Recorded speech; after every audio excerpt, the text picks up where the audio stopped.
Namaskar friends and welcome to this important press briefing. As you know, the CCS, CCA and Cabinet met today to brief you on the important decision approved by the Cabinet Committee on Security regarding resumption of recruitment of personnel in Defence Forces. We have with us Honorable Raksha Mantri Shri Rajnath Singh Ji. My warm welcome to the Honorable Minister. I also welcome Air Chief Marshal V.R. Chaudhary, Chief of Naval Staff Admiral R. Hari Kumar, Chief of Army Staff General Manoj Pandey, and Additional Secretary, Department of Military Affairs, Lieutenant General. Positive indigenisation list का प्रमोलगेशन। इसी प्रकार domestic procurement के लिए 68% capital procurement budget का आवंटन और FDI cap का 74% तक बढ़ाना, यह कई ऐसे महत्वपूर्ण कदम सरकार ने उठाए हैं भारतीय रक्षा व्यवस्था को मजबूत करने के लिए। इसी दिशा में भारतीय सेनाओं को विश्व की बेहतरीन सेना बनाने के लिए उस दृष्टि से आज कैबिनेट कमेटी ऑन सिक्योरिटी ने भी एक ऐतिहासिक फैसला किया है। आज का अग्निपथ नामक एक ट्रांसफॉर्मेटिव योजना हम ला रहे हैं, जो हमारी आर्म्ड फोर्सेस में ट्रांसफॉर्मेटिव चेंजेज लाकर उन्हें फुली मॉडर्न और वेल इक्विप्ड बनाएगी। अग्निपथ योजना में भारतीय नौजवानों को बतौर अग्निवीर आर्म्ड फोर्सेस में सेवा का अवसर प्रदान किया जाएगा और यह योजना देश की सुरक्षा को मजबूत करने व हमारे युवाओं को मिलिट्री सर्विस का अवसर देने के लिए लाई गई है। आप सब मेरी इस बात से जरूर सहमत होंगे कि संपूर्ण राष्ट्र, खासतौर पर हमारे नौजवान आर्म्ड फोर्सेस को सम्मान के नजरिए से देखते हैं। अपने जीवन काल में कभी न कभी प्रत्येक बच्चा सेना की वर्दी धारण करने की वह तमन्ना रखता है। अग्निपथ योजना के अंतर्गत यह प्रयास किया जा रहा है कि इंडियन आर्म्ड फोर्सेस का प्रोफाइल पूरी तरह से यूथफुल हो। यूथफुल प्रोफाइल से यह फायदा भी होगा कि उन्हें नई नई टेक्नोलॉजी के लिए आसानी से ट्रेन किया जा सकेगा और उनकी हेल्थ और फिटनेस का लेवल भी काफी बेहतर होगा।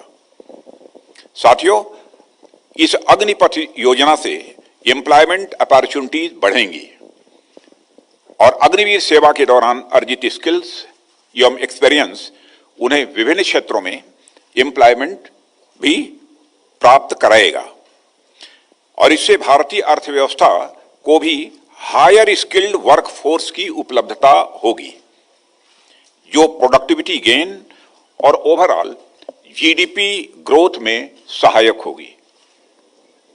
अग्निवीरों के लिए एक अच्छी पे पैकेज, 4 साल की सेवा के बाद एग्जिट पर सेवा निधि पैकेज एवं एक liberal death and disability package की भी व्यवस्था की गई है। मित्रों, प्रिलिमिनरी रिमार्क हमारी तरफ से इस योजना के बारे में यही था। इसकी डिटेल्ड जानकारी अभी आपको प्रेजेंटेशन भी होगा ना, प्रेजेंटेशन के भी माध्यम से दी जाएगी और हमारे तीनों सर्विसेज के चीफ्स, जिनका कि मिस्टर भटनागर ने अभी आपसे परिचय कराया है, वो यहाँ पर उपस्थित हैं, अपनी बात बोलेंगे और उसके बाद जो भी आप प्रश्न करेंगे सामान्यतः हमारे तीनों सर्विसेज के चीफ उसकी रिप्लाई करेंगे। धन्यवाद। जय हिंद। मैं लेफ्टिनेंट जनरल अनिल पुरी हूं। मैंने डिपार्टमेंट ऑफ मिलिट्री अफेयर्स का काम संभाल रखा है। आज मैं आपको अग्निपथ स्कीम से अवगत करवाऊंगा।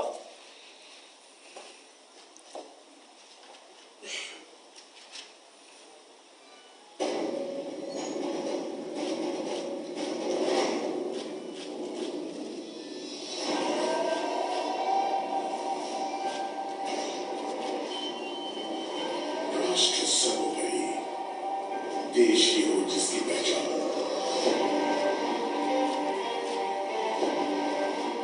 हाथों से आंखें मिलाने का हो जुनून, ऐसे हैं भारत के वीर जवान।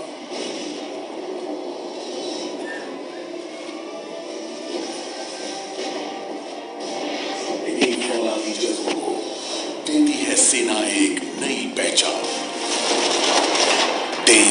देश को अपने 4 साल सीना तान संकल्प कर। बहुत खास है युवाओं के लिए ये देश सेवा का अवसर। चलो भरें भारतीय सेना में युवा जोश हम मिलकर। वर्दी का गौरव मिले जो एक स्वर्णिम कल से सजे, तमगे बढ़ाएं सीने की शान।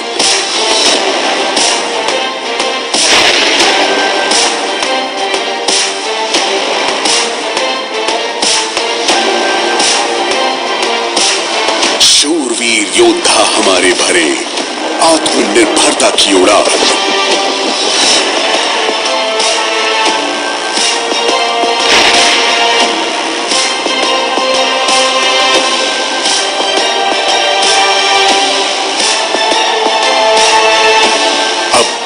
भी नहीं दिखा सके इनके हौसलों को, जिन्होंने किया कतरा कतरा देश के नाम।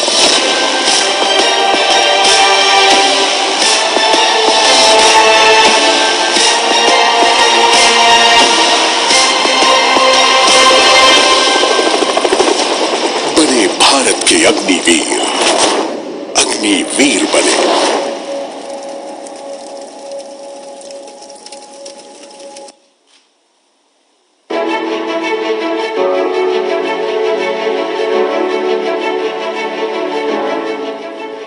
जब से होश संभाला सपना यही था कि कैसे देश के काम आ जाऊं। सीने में सुलगती देश प्रेम की अग्नि, हो तन समर्पित हो मन समर्पित। एक मौका अपने अपनों और देश के लिए।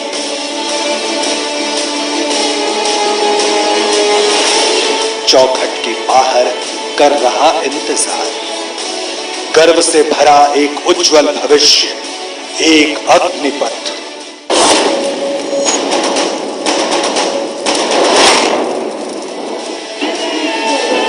मौका देश के लिए कुछ कर दिखाने का, मौका सशस्त्र बलों के हिस्सा बनने का। प्रशिक्षण जो तराशेगा आपको, रोमांच दौड़ता रग रग में तुम्हारी। आकर्षक वेतन, अग्निवीर बने। सैन्य सेवा के बाद सुनहरे भविष्य का अवसर, अवसर एक आदर्श और कुशल नागरिक बनने का। सदा समाज की सेवा में, देश सेवा में।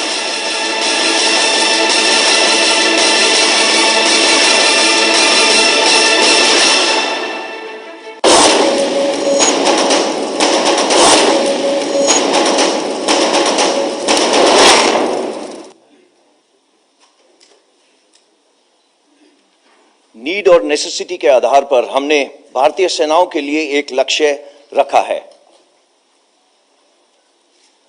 जिसमें इनटेक एंड रिटेंशन की प्रक्रिया को नया रूप दिया है। Why? With a view to evolve एक युवा, गतिशील, भविष्यवादी, विविधता से भरी सैन्य शक्ति। क्या होगा?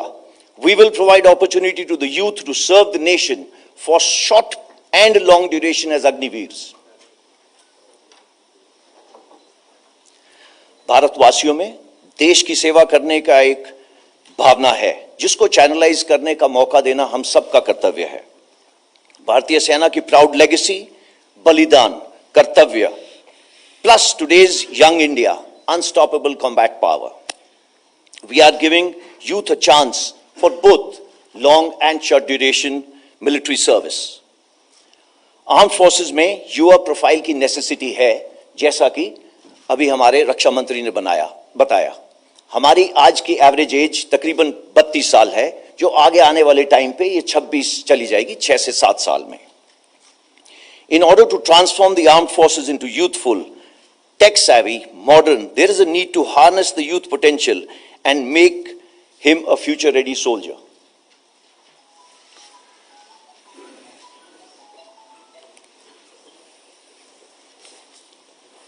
अग्निवीर इस फ्यूचर रेडी सोल्जर का हिस्सा होगा। अग्निवीर भारत का युवा रक्षक होगा। हमारे साथ 4 साल रहने के बाद एक अग्निवीर का रिज्यूमे और बायोडाटा बिल्कुल यूनिक होगा। He will stand out in the crowd with his attitude, tour, skills and the time he would have spent with us. इस स्कीम के कुछ एडवांटेजेस तो बहुत है, बट मैं सिर्फ कुछ इसके बारे में आपको बताऊंगा। पहली चीज, ये एक बहुत ही ट्रांसफॉर्मेटिव रिफॉर्म है। इसके अंदर आर्म्ड फोर्सेस की यूथफुल प्रोफाइल यंगर होगी, फिटर होगी, डाइवर्स होगी, they'll be more trainable, and in the changing times of technology absorption they'll be ready because they'll be more adept to take these technology in their stride. There'll be an optimal balance of youth and experience, that is million of josh and hosh. Coming to Agniveers, एक सुनहरा मौका देश की सेवा करने का through the armed forces. They will imbibe camaraderie, team building, mental robustness, physically fit, forged under fire like the best steel over the years will result in a confident and better individual. There's a very good financial package for which the details I will tell you slightly later.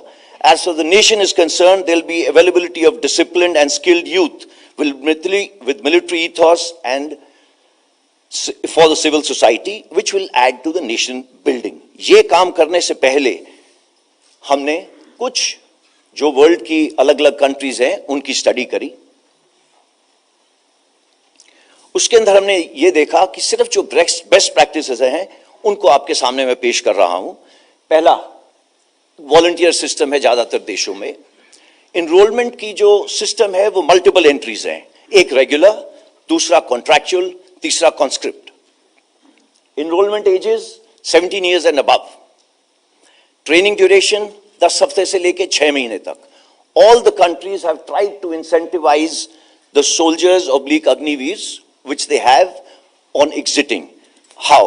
By giving them higher education credits, by giving them a good financial package, by assuring or trying to give them a lateral absorption to various places like civil and defense industries.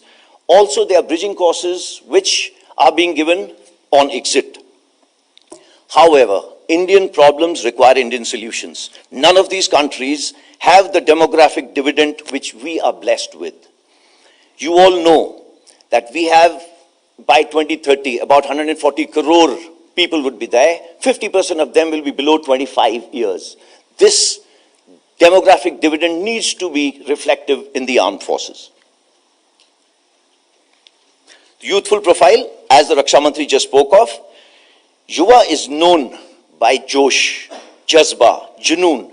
This, when led by good leadership, will result in higher risk-taking capability, which is part of our lexicon and DNA. एक युवा भारग्रस्त नहीं होगा. He'll be more available because he's younger. He will be fitter and more healthier, and his time on target with us will be more. Based on broad basing the recruitment, we shall endeavor to select the best. The present age, as I told you, 32 years, 6 to 7 years, we should be down to 24 to 26. Now let us see how the model looks like. Model is based on all India merit-based selection process. We are looking at the best to serve the armed forces between the ages of 17.5 to 21 years. Once selected, Agniveers will serve for 4 years with us. On completion of 4 years, Agniveers will get an opportunity to apply voluntarily for regular cadre. Based on merit, organizational requirement, up to 25% shall be selected from that batch.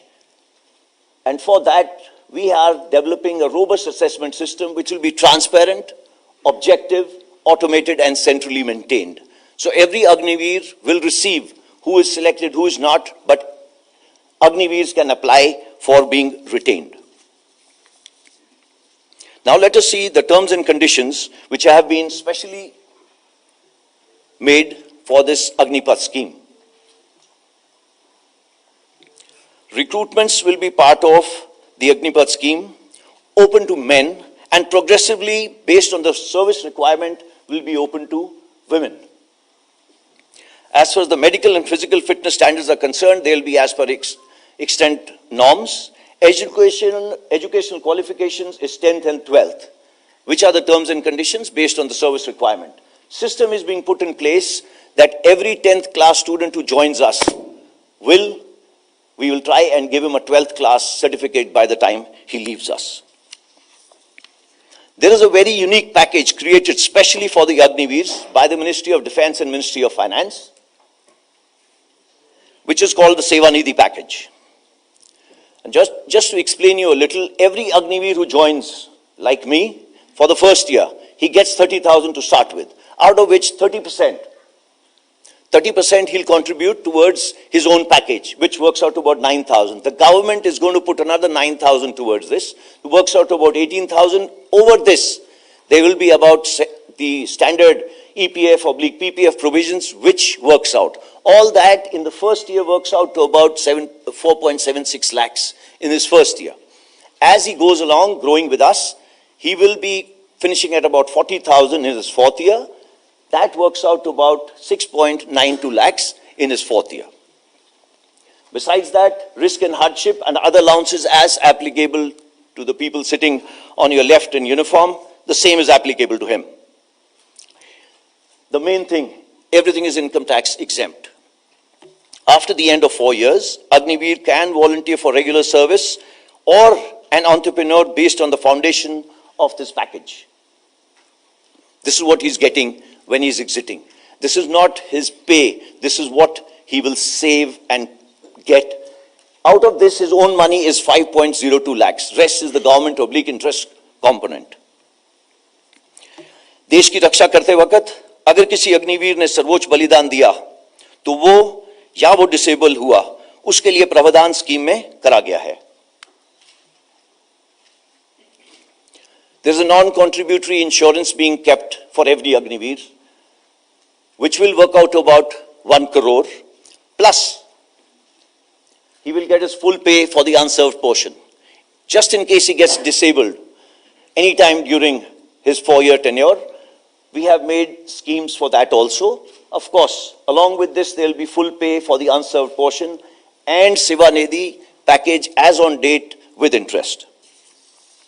ये scheme यहां खत्म नहीं होती. We will be endeavoring to raise the technical threshold by getting recruitment done through the ITIs. Impetus will be given to self-employment and entrepreneurship. Focus for in-service skilling, skill certificate, tailor-made bridging courses are being designed for them. The first rally of the Agniveers will start 90 days from today. This is indeed a transformational scheme aimed to empower the armed forces. It is an opportunity for all of us to embrace new concepts, collaborate to enhance our war-fighting capability using whole of the government approach, जिसमें सभी की भागीदारी हो. अब मैं request करूंगा air chief marshal V R. Chaudhari को कि वो अपने विचार आपके साथ शेयर करें. जय Hind. Good afternoon, ladies and gentlemen. The armed forces of this nation are the first responders to any external threat, standing firm on the ground, in the air, or on the sea. The primary source of strength are the personnel who man the machines of war, and the Agnipath scheme would give all eligible citizens an opportunity to join the armed forces as Agniveers. The Agniveers who will form a part of the Indian Air Force are going to be an inherent component of an organization that prides itself on its core values of mission, integrity, and excellence. These core values equip our men and women with the knowledge, ethos, and pride to render service to the nation, and forms the bedrock on which professional attitudes and beliefs that characterize an air warrior are formed. Agniveers, by virtue of the tailored training that will be accorded to them, combined with a robust and resilient unit ethos and work culture, will imbibe these very values. The youth of the country today have an education and skills that allows them to adapt quickly to fast-changing technology-based environment. They are adept at understanding and using technology and are aligned to the future needs. The Indian Air Force is looking to tap into this source of dynamic young people, train and expose them to high technology environment of the Indian Air Force, and hone their skills for future employment. The new scheme therefore gives the Air Force an opportunity to draw from the vast pool of talent available in the country so that they can serve in the nation's armed forces with pride.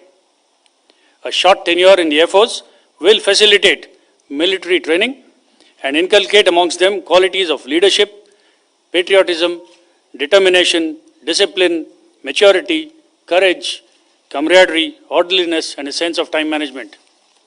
The scheme also allows the Air Force to assess both the attitude and the aptitude of the young people who join as Agniveers and prepare them for further specialized training in aviation and non-aviation skills required by the Air Force should they opt to join as regular air warriors.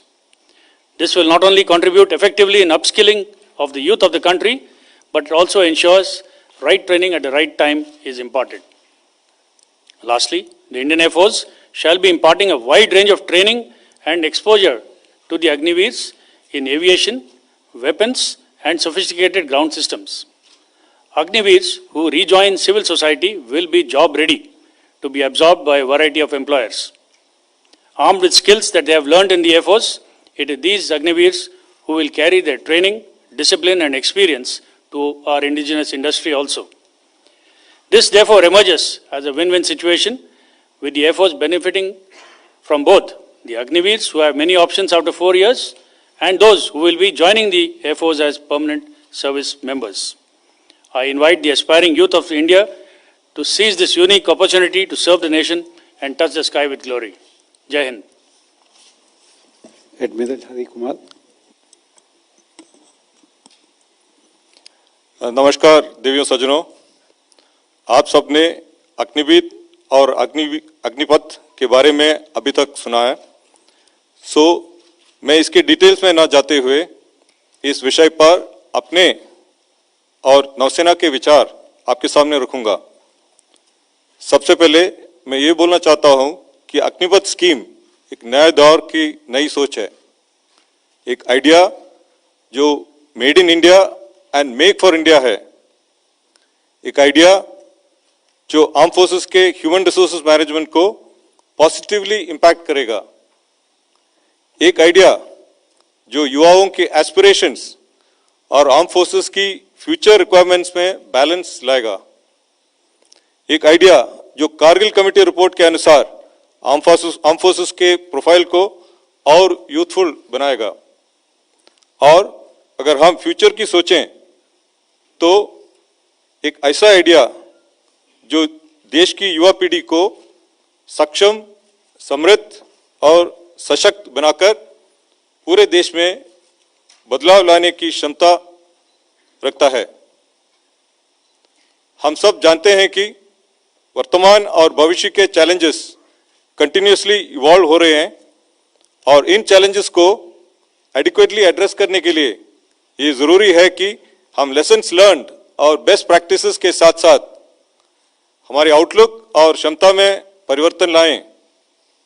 In navigating the turbulent tides of competition and conflict across the world, we cannot afford to merely continue along the beaten path. Doing more of the same is no more an option. इसीलिए आने वाले कल की लड़ाई के लिए विचारधारा में भी परिवर्तन जरूरी है। As far as the Navy is concerned, the Agniveers will provide a steady and continuous infusion of unbridled vitality, enthusiasm, and new age abilities of youth. एक तरफ ये हमारी आर्म फोर्सेस के टैलेंट पूल को विस्तार करेगा, साथ ही साथ ये हमारे युवाओं को गर्व से मिलिट्री यूनिफॉर्म पहनने का आकर्षक ऑप्शन भी देगा। इंडियन नेवी अग्निवीरों को अपने state of the art warships, submarines, aircraft carrier, military aircraft, other combat platforms and units और latest weapons, sensors, communication systems, IT systems, networks वगैरह में काम करने का यूनिक अनुभव प्रदान करेगी। This experience will hold them in good stead for the rest of their lives while also contributing to society and community development. On completion of 4 years of uniform service, they will be a vital element in India's growth story, contributing to nation building through grooming, skilling, and inspiring of future generations, while instilling and reinforcing a greater sense of nationalism and patriotism. Therefore, the Agnipath initiative and the Agniveers that it will produce will play a pivotal role in enhancing the effectiveness and efficiency of the Navy and the country as both grow and rise to the challenges. Having been part of the initial planning team over 2 years back, I can assure you that the initiative has been extensively deliberated and examined threadbare by all stakeholders. The outcomes of these deliberations have only reaffirmed my conviction that this step will be truly transformational. Moreover, it will lead to a fine balance of the wisdom of experience and the exuberance of youth. मैं इस बात पर जोर देना चाहूंगा कि इस नए सिस्टम की ओर सुचारू परिवर्तन के लिए सभी योजनाएं प्लान की जा चुकी हैं और ध्यान दें, नौसेना की अग्निवीर स्कीम में महिलाएं भी शामिल होंगी। मेरा मानना है कि अग्निपथ एक विजनरी मूव है जो कि हमारी नौसेना का मल्टीपल डायमेंशंस में बदलाव करेगा। I think of the concept of Agnipath through the prism of my own experience of 4 decades in uniform. One of the key lessons that I have learned in the Navy is that if one does not continuously adapt to the changes in tides and currents, one will most definitely be set off course. The same applies to the armed forces as well in today's dynamic scenario. And in this regard, the Agnipath initiative is an essential step to ensure that we stay on course. अंत में ये बोलना चाहता हूं कि arm forces का functioning सेवा परमो धर्म या सर्विस बिफोर सेल्फ के सिद्धांत पर आधारित है। अग्निपथ भारत की भविष्य की पीढ़ियों को इस मूल मंत्र के अंतर्गत सम्मान और संतोष से जीने का एक उत्तम अवसर प्रदान करेगा और हर काम देश के नाम की धारणा का पालन ही नहीं, उसका अनुभव भी करेगा। भारतीय नौसेना अग्निवीर को सीमलेसली अपनी टीम नेवी का हिस्सा बनाने के लिए पूरी तरह से तैयार है। धन्यवाद। जय Hind. General Manoj Pande. Good morning, ladies and gentlemen. The Agnipath scheme is a transformational reform for the Army and the nation and aims to bring a paradigm change in the human resource management of the Indian Army. The scheme, one of the most significant initiatives, aims to make the Army a future-ready fighting force capable of meeting multiple challenges across the full spectrum of conflict. इस योजना को सभी stake holders के साथ विस्तृत विचार विमर्श और चर्चा के बाद अंतिम रूप दिया गया है। This effort complements other ongoing initiatives to transform the Indian Army into a modern, technology-driven, Atmanirbhar and a battle-worthy force. Some of the notable benefits of the scheme from the Indian Army point of view are: firstly, an enhanced youth pool profile, as was mentioned earlier, that is reduction of average age from 32 to 26 to be achieved over a period of time. Secondly, increase in the technical threshold of the Army by recruiting Agniveers through ITIs and other technical institutes by harnessing their potential. The scheme, we believe, will attract young talent and motivated youth with the right skill sets to join the Army. It will also result in increased availability of medically and physically fit personnel at the cutting edge level of field units. It will also ensure better utilization of recruit training period, resulting in enhanced availability of soldiers to the field army. It will also help us in maintaining an optimum balance between the youth and experience. A wider recruitment base will provide equal opportunities to youth from all parts of the country to join the army.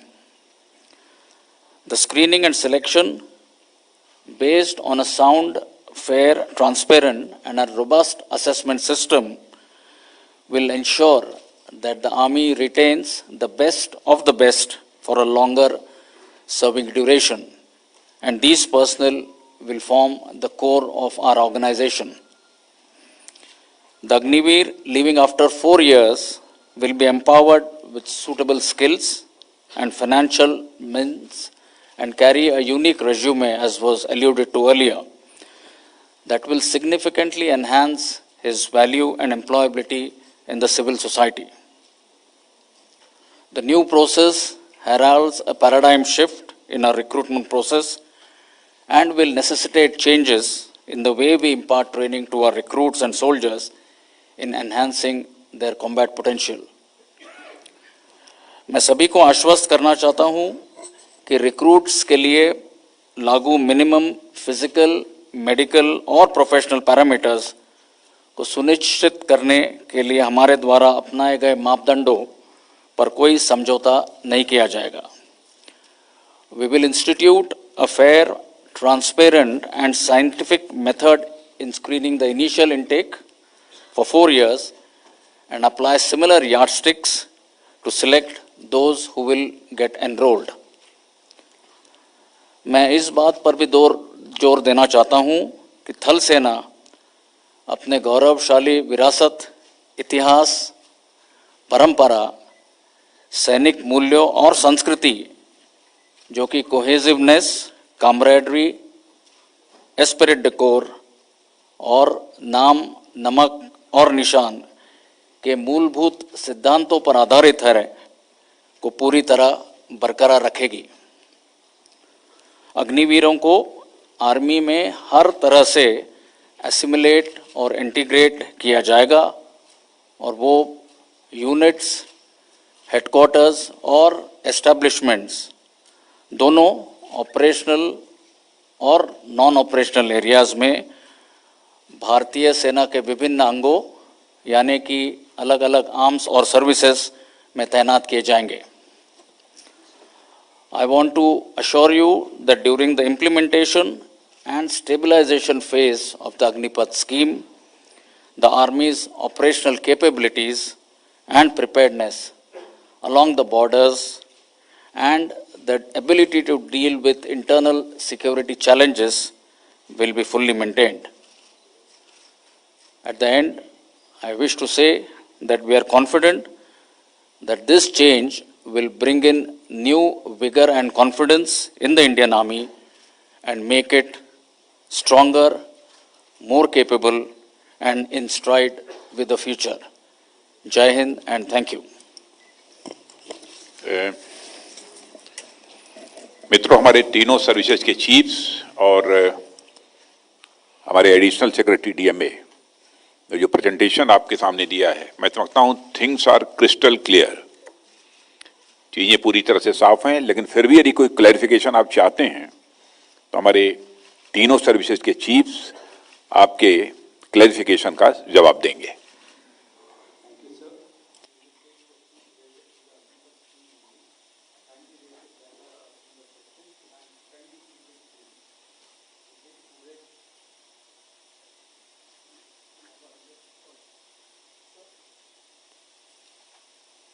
So I'm Rahul Singh from Hindustan Times. My question is to the Army Chief. So this scheme has been at the center of an intense debate in the recent months, with a lot of people pointing out the advantages and the disadvantages. Now, one thing which a lot of veterans have pointed out is that this Agnipath scheme, or the All India All Class recruitment model, will strike at the very foundation of the regimentation system, which is time tested and has worked very well for us. So do you see any kind of issues related to morale, cohesion, or discipline with the introduction of this scheme? Right. Let me start by mentioning that Indian Army is largely all India, all class. Even today, 75% of our units already have an all India, all class composition. A limited number of units are based on class composition. Also, I must mention that the regimental system and class composition, though interlinked, are two different concepts. We need to understand that the basic aim of recruiting Agniveers on an all India, all class basis is to widen the recruitment base and provide equal opportunity to youth of the country, across the country, to serve the nation. Regimentation, I feel, is dealing from this endeavor.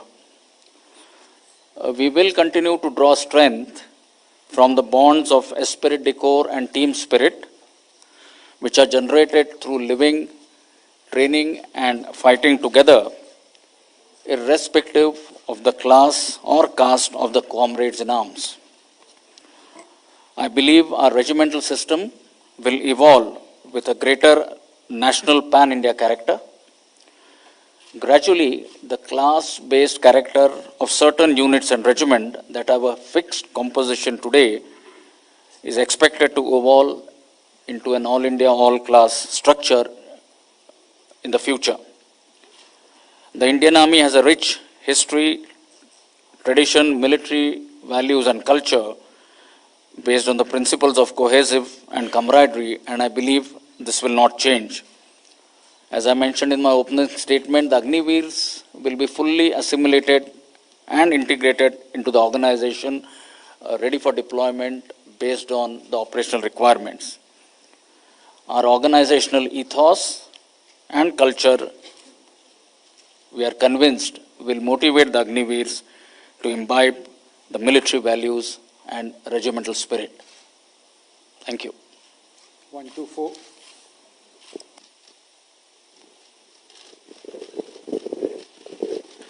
Hi morning sir, मेरा नाम आशीष है, मैं TV9 से हूँ। मेरा question admiral Hari Kumar से है कि सर ये शॉर्ट ड्यूरेशन के लिए अग्निपथ स्कीम के अंडर में जब लोगों को डिप्लॉय किया जाएगा, स्पेसिफिकली चाहे वो शिप्स हो या फिर ऑफशोर यूनिट्स हो, तो वहाँ पर भी जो यूनिट्स ऑलरेडी डिप्लॉयड हैं, जो मेन एंड वुमेन डिप्लॉयड हैं, तो उन्हें उनके मोरल और उनके मोटिवेशन पे ये फर्क नहीं पड़ेगा कि मेरे साथ में जो है या फिर जो कुछ लोग हैं वो केवल कुछ महीने या कुछ साल के लिए हैं, तो उसके मैनेजमेंट के लिए क्या कुछ सोचा गया है स्पेसिफिकली शिप जैसे एक प्लेटफॉर्म के लिए?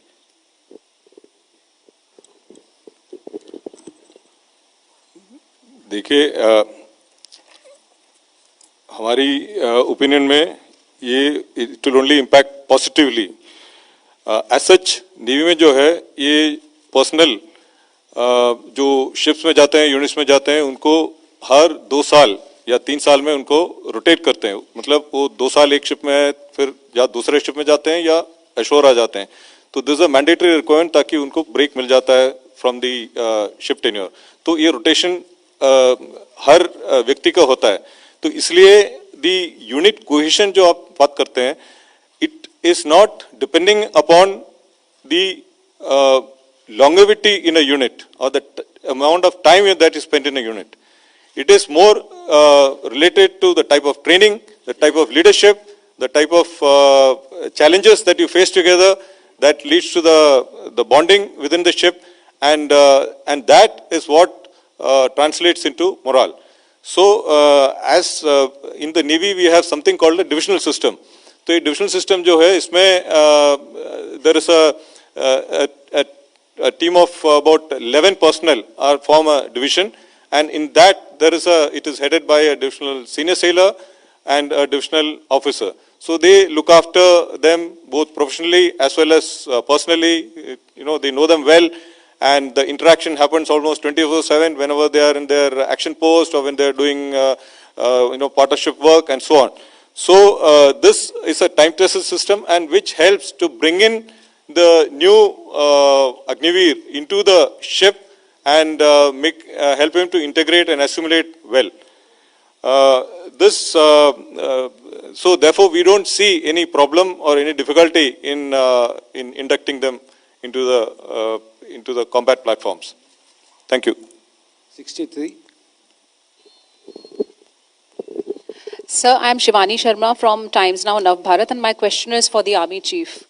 There have been a lot of concerns, especially from the veterans, on the short span and the issues that might concern the attachment level. What are the other challenges that the scheme poses to the Army, and what is the roadmap or the strategy that you have planned to implement it? Thank you for the question. To start with, I'll list out a few of the challenges that we visualize coming up as we move forward. Firstly, is the requirement to modify and refine our current recruitment process, essentially to expand the recruiting base. We also need to identify and select the right ITI qualified youth for induction into technical trades. Optimizing the recruitment training period is another issue that we are currently examining. As I mentioned earlier, assimilation and integration of the Agniveers into the system is an important aspect, and that is something which we are working at. Besides, there are some HR management issues like identifying the correct billets for the Agniveer, both within our organization and outside it, maybe on deputation. The skilling the Agniveers and empowering them for enhancing their value and employability is another issue which we'll have to look at. Making our soldiers across the Army deployed pan-India, making them aware of the scheme and its benefits is something which we'll have to work on very deliberately. Now, what measures currently we are taking to mitigate these challenges is, of course, first and foremost, I must state that the senior leadership, we are convinced of the benefits of the scheme and are fully geared up to embrace this change. We are in the process of refining the recruitment process to make it fair, objective, based on a centralized database and automation. We are also in touch with the concerned ministry and the ITIs, and they have been requested to align their course curriculum, course content with what the Army's requirement for induction into technical trades is. We also have plans to upgrade our training infrastructure, especially in the regimental centers. An effective and time-bound outreach program and awareness program is something which we have come up with. And lastly, we are looking at all the above-mentioned aspects and consultations both within the Army as well as with outside agencies. And this is something which is currently underway. Thank you. 176. Sir, मैं कृष्णमोहन मिश्रा हूँ, जी news से। मेरा सवाल सेनाध्यक्ष के लिए है। भारत के दो पड़ोसी चीन और पाकिस्तान दोनों के साथ लंबा सीमा विवाद चल रहा है। घुसपैठ की कोशिशें होती हैं, झड़प होती हैं, युद्ध भी हो चुके हैं। यानी भारतीय सेना लगातार कार्रवाइयों में लगी हुई है। कार्रवाइयों में हमेशा अनुभवी सैनिक, सीजन सोल्जर, पुराना सिपाही की बात होती है। 4 साल बाद जब ये जो भी आएंगे रिक्रूट 4 साल बाद चले जाएंगे, तो ऐसी कार्रवाइयों में पुराने सैनिक की कमी अखरेगी नहीं क्या?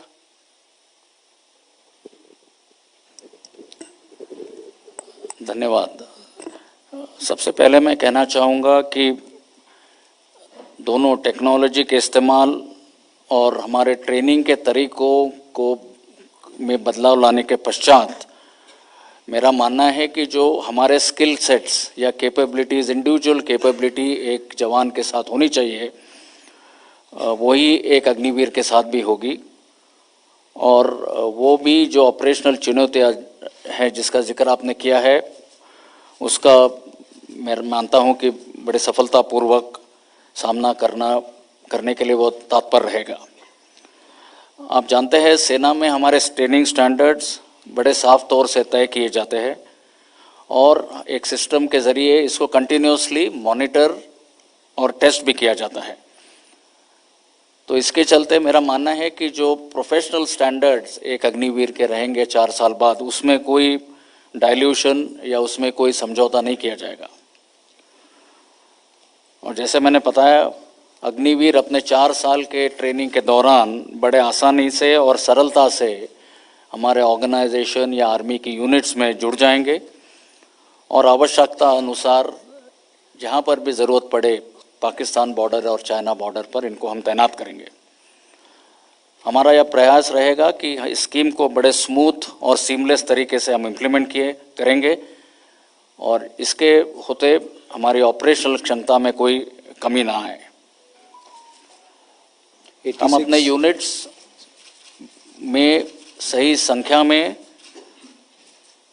बॉर्डर पर इन अग्निवीर्स को डिप्लॉय करेंगे और इस संख्या में या क्षमता में मैं आश्वासन देना चाहता हूँ कि कोई कमी नहीं आएगी। और ये हमारा एक मेन फोकस रहेगा कि अग्निवीर स्कीम के इंडक्शन और स्टेबलाइजेशन के दौरान किसी भी प्रकार से हमारी ऑपरेशनल कैपेबिलिटीज़ खास करके बॉर्डर एरियाज़ में इसमें कोई कमी ना आए। धन्यवाद। 86। सर, मैं मधुरेंद्र न्यूज़ नेशन से। मेरा सवाल नेवी चीफ से है, क्योंकि नेवी में हम देखते हैं कि टेक्निकली प्रोफिशिएंट और ख़ास तौर पे वेल ट्रेंड जो लोग हैं वो होते हैं। चूँकि ये भर्तियां 4 साल के लिए होगी, तो किस तरह से इनको नेवी के लिए टेक्निकली फिट और ट्रेंड किया जाएगा ताकि वो जो करेंट नेवी का एक तरह से पूरा हम देखें कि मास है और जो हम कहें कि एक तरह से एफिशिएंसी है उसको मैच कर पाएंगे। धन्यवाद। ये जो स्कीम है ये नेवी का जो यूथफुल प्रोफाइल और टेक्निकल कॉम्पिटेंस में बढ़ावा लाने के लिए है। तो अभी क्या होगा, ये जो अग्निवीर का जो ट्रेनिंग प्रोग्राम जो है उसमें हमने करिकुलम वगैरह टेलर करके जो ट्रेनिंग अभी जो पहले से जो नौजवान भर्ती हो रहे हैं उनका सेम टाइप ऑफ ट्रेनिंग ही होगा इनके लिए, लेकिन ये ट्रेनिंग थोड़ा इम्प्रूव्ड होगा। हमने क्या किया, ये पहले 22 वीक्स का ट्रेनिंग होता था इनिशियल ट्रेनिंग में, उसको हमने अभी कम कर दिया कि 16 वीक्स ट्रेनिंग बेस में होगा और 2 वीक ट्रेनिंग शिप में होगा। तो इसमें हम new techniques, new processes, simulators, emulators ये सब लाके इनका ट्रेनिंग का मेथडोलॉजी इंप्रूव करके ट्रेनिंग आउटपुट सेम या बेहतर रहेगा, लेकिन ट्रेनिंग ड्यूरेशन कम किया गया। So what will happen is, ये जो इनिशियल जो हमारा मेंटेनेंस रिक्वायरमेंट है जो फर्स्ट 4 इयर्स में पहले भी लोग करते थे, उसमें same level of competence will be there, लेकिन the problem will come for the deeper maintenance requirements. तो इसके लिए currently we have trained personnel called artificers, तो जिनका ट्रेनिंग होता है करीब 2-2.5 साल ट्रेनिंग एस्टैब्लिशमेंट में होता है और उसके बाद वो जहाज में जाके काम करके फिर प्रोफिशिएंट हो जाएगा और इक्विपमेंट रिपेयर करना वगैरह शुरू कर देता है। तो इसमें again we are looking at a complete change.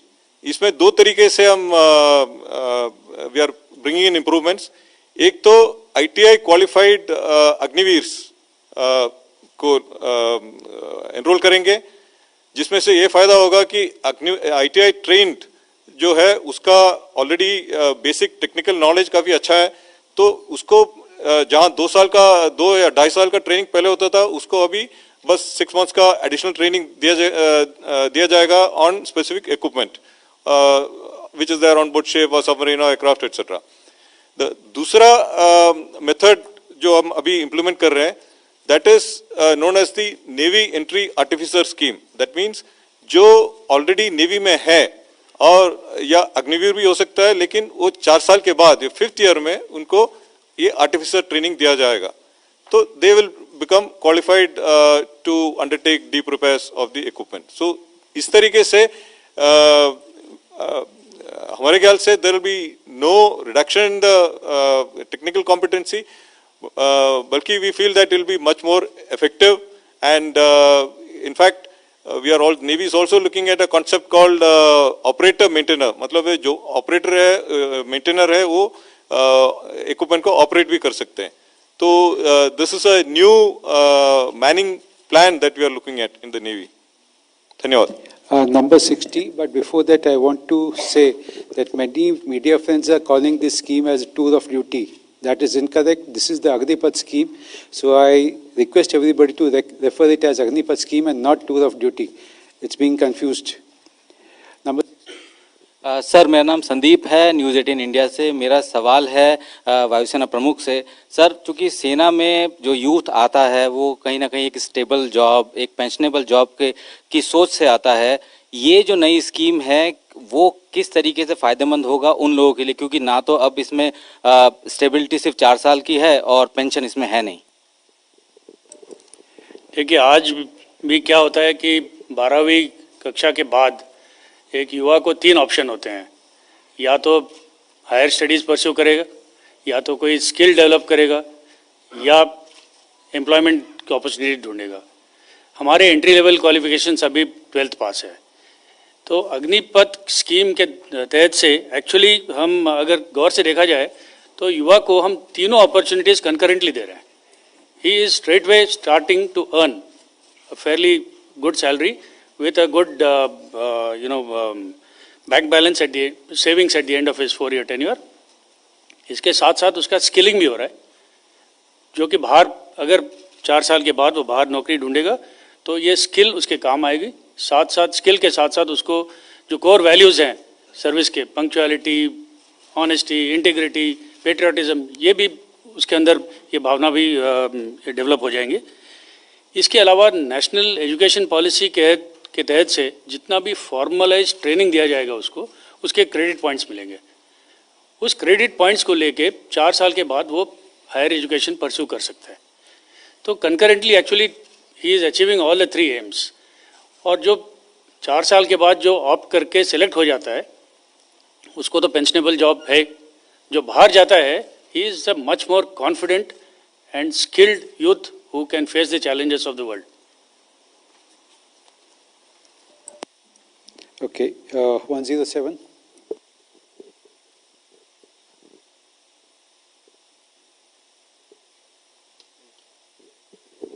Sir Neeraj Rajput, ABP news. Sir 107. Sir मेरा सवाल नौसेना प्रमुख से है. एक तो उन्होंने कहा कि अग्निवीर में अब महिलाएं भी शामिल हो सकेंगी, सही है क्या? अभी तक तो सिर्फ अधिकारी रैंक पे थी. और दूसरा ये कि जो अगर नौसैनिक जो अग्निवीर आएगा, और अभी हम लोग देखते हैं कि नेवी की जो ट्रेनिंग है बहुत ज़्यादा स्पेशलाइज्ड है, चाहे हम लोग वॉरशिप की बात करें, सबमरीन्स की बात करें और एविएशन भी है. तो क्या ये जो ट्रेनिंग होगी 6 महीने की, क्या वो उसके लिए काबिल होगा इस तरह की टेक्निकल जॉब के लिए करने के लिए? क्योंकि अभी हम लोग देखते हैं कि जो नौसैनिक है वो ट्रेनिंग के बाद भी जब सर्विस में रहता है उसकी ट्रेनिंग स्किल जो है बढ़ती रहती है. तो क्या कहीं ना कहीं ये एक डिसएडवांटेज हो सकता है नेवी के लिए? धन्यवाद. देखिए ये नौसेना में अभी सिर्फ विमेन ऑफिसर्स हैं. तो जिस अग्निवीर स्कीम के साथ हम विमेन सेलर्स को भी एनरोल करेंगे, तो एक मेजर स्टेप है. और हमारा अभी इसका सब तैयारी हो चुकी है और इसमें हम कोई दिक्कत नहीं, हमें कोई डिफिकल्टी नहीं होगा.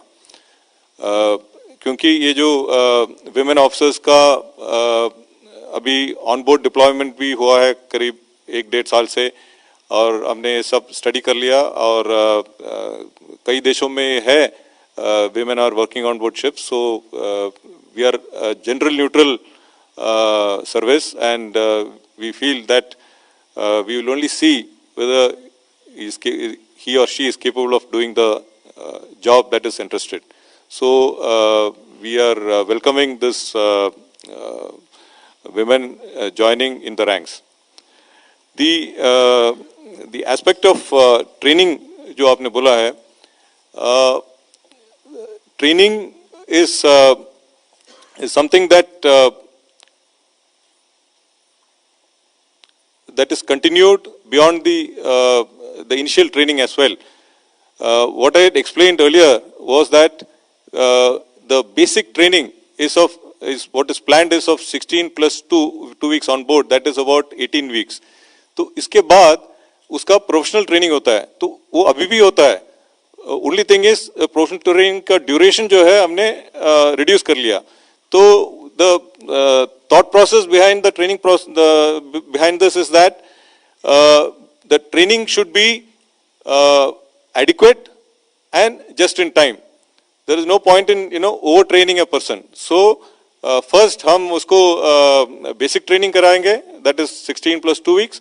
उसके बाद there will be another 16 weeks of training for professional work. That is whether he is a gunnery rate or whether he is a anti-submarine warfare rate or whether he is an electrician or he is a mechanician, etc. तो इसके हिसाब से उसको training दिया जाएगा. Then he will go on board ship.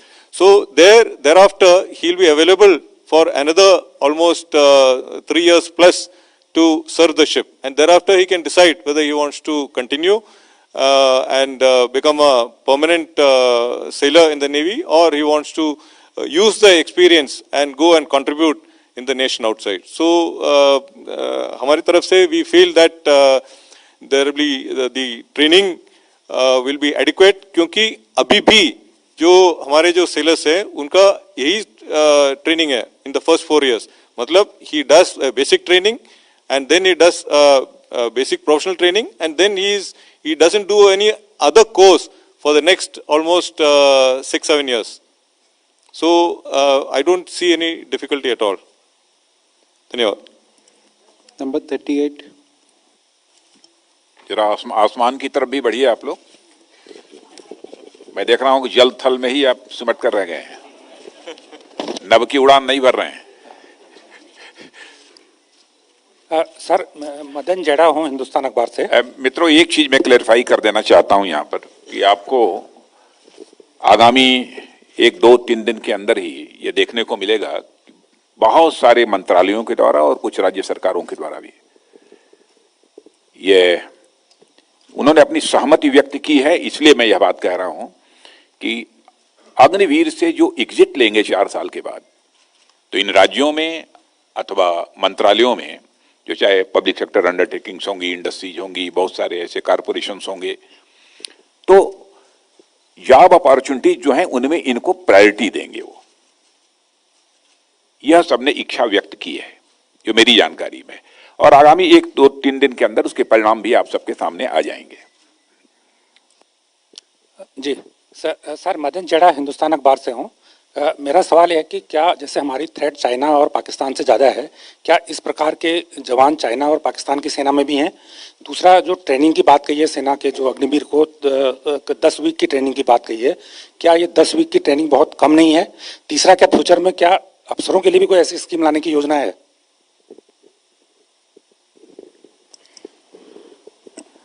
जैसे additional secretary DMA ने अपने शुरू के संभाषण में बताया था कि ये जो अग्निपथ स्कीम का मॉडल है, इसको बाकी सेना या बाकी कंट्रीज की डिफेंस फोर्सेस में जो मॉडल है उसको स्टडी करके पूरे अध्ययन और डिटेल एनालिसिस के बाद इसका रूप तैयार किया गया है. And that is how the best practices which are there in other armies and other defense forces have been incorporated in this scheme, which is tailor made to meet our conditions. तो ये आपके पहले प्रश्न का जवाब है. दूसरा, आपने कहा चीन और पाकिस्तान के संदर्भ में, मैंने वो तैयारी के बारे में आपको पहले ही बताया है. आपके प्रश्न का दूसरा भाग में मिस किया है, तो आप बता फिर से. हाँ, अभी मैं स्पेसिफिक्स में नहीं जाना चाहूँगा, पर चाइना का दूसरा तरह का मॉडल है, वहाँ के भी कॉन्स्क्रिप्ट्स है और वो अलग अलग उनका ट्रेनिंग है. पाकिस्तान का मॉडल तकरीबन हमारा जो पहले मॉडल है उसके मुताबिक broadly it is on those lines. वैसे हम लोगों ने बहुत किसी की नकल करने की कोशिश नहीं की है, और मैं बतला देना चाहता हूं, जो नकल करके अपनी अकल बढ़ाने की कोशिश करते हैं उनकी शक्ल बिगड़ जाती है.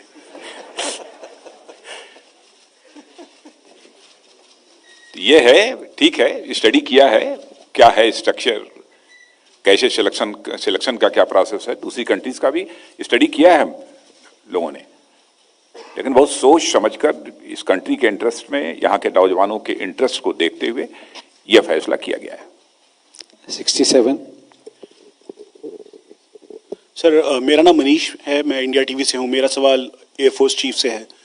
सर, ये जो फर्स्ट गो है उसमें कितने अग्निवीर एयरफोर्स की तरफ आएंगे, संख्या कितनी है और क्या संख्या कम है कंपैरेटिवली, क्योंकि करीबन 7 से 8 हज़ार पर साल रिक्रूटमेंट होती है।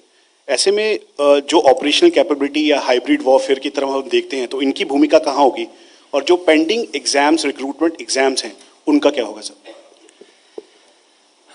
Thank you. ये अग्निपथ स्कीम जो है, it is an attempt to carry out both qualitative and quantitative optimisation of the service.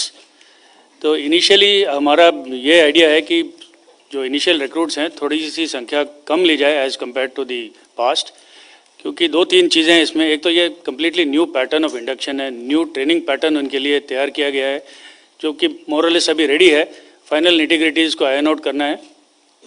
दूसरी बात है कि जो नए जो अग्निवीर एयरफोर्स में आएंगे उनको एनवायरनमेंट में जब हम पोस्टिंग कराएंगे तब जो पुराने एयर वॉरियर्स हैं उनको भी थोड़ी सी आदत होनी चाहिए नए अग्निवीर को कैसे इस्तेमाल करें।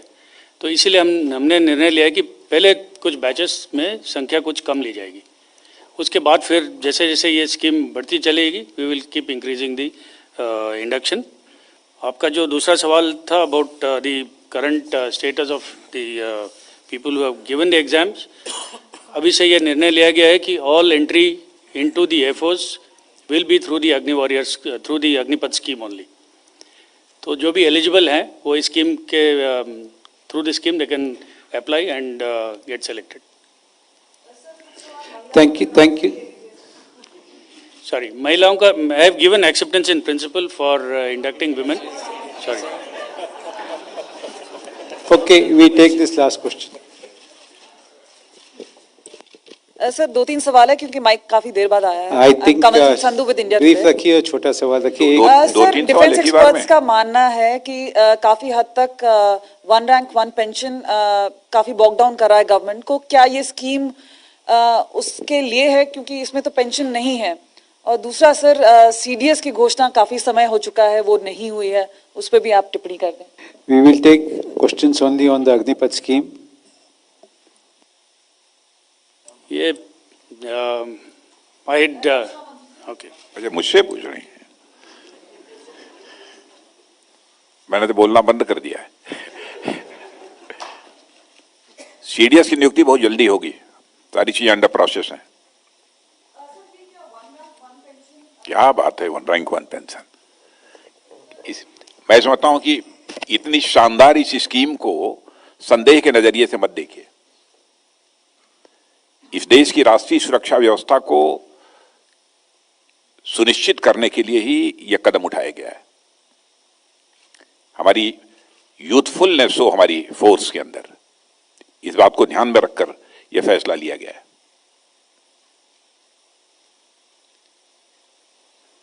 बस, धन्यवाद।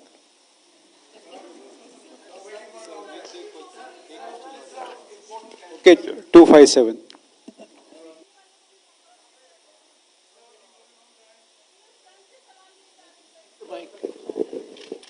Good afternoon, Vishnu Shom from NDTV. Perhaps the Defence Secretary could take this question.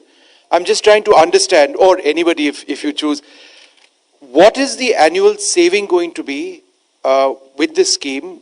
By when would our funds, our consolidated funds, go up? And is it a correct assumption that this will go towards capex? मित्रों, इसकी reply मैं करना चाहता हूं। Army को कभी हम saving के नजरिए से नहीं देखते हैं, अपनी आर्म फोर्सेस को। इसमें भले ही सेविंग वगैरह की बात छोड़िए, और अधिक जितनी खर्च करने की आवश्यकता होगी, हमारी गवर्नमेंट खर्च करने को तैयार है। हमारा लक्ष्य यही है कि देश की सीमाओं की सुरक्षा होनी चाहिए, देश हमारा पूरी तरह से सुरक्षित रहना चाहिए। खर्च जितना भी करना पड़ेगा तब खर्च करेंगे, खर्च का तो प्रश्न ही नहीं खड़ा होता। Thank you, sir. Raksha Mantri has to go for an important and urgent meeting. We close the press conference now. Thank you, friends.